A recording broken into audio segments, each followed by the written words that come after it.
5 минутки до края на смяната. Край.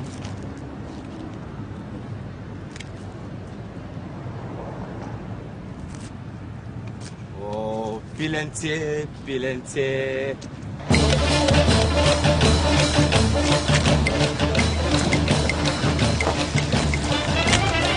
Къде отиваш ти, бе?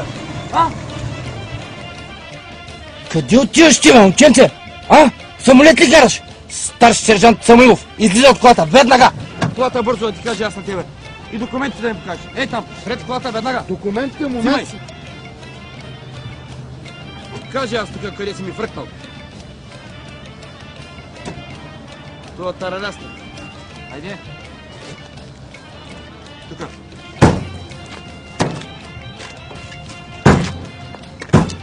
Това затваря ли са? Затваря се. А?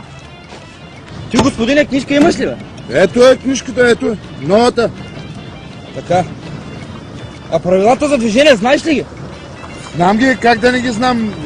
Ти в града знаеш с каква скорост трябва да се кара, а? Питам ви, знаете ли с каква скорост трябва да карате в града и това отсечка, където има толкова много хора? Господин сержант, аз тако от работа излизам, детето да взема от градината, каква скорост тя и без това не може да дигне повече от 40, бе. Абе, я не дей обяснявате на сержант Самуилов колко дига тая кола и колко може да дигне, бе. Не ме притисвай тука, защото караше с 51 км в час. Ясно ли те какво значи това? Това е цял километър над разрешената скорост. Сега ще видиш ти, като ти изтряскам 200 евро глоба, защото ти застраховка нямаш, ще се изви свят направо. Ще пълзиш друг път. Стига, бе, старши, моля се, бе. Стига, бе, аз целия с колата 200 евро не струвам, бе.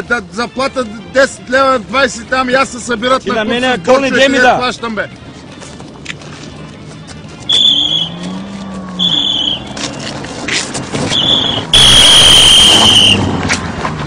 Майко! Тия ми скъсаха нервичките, бе!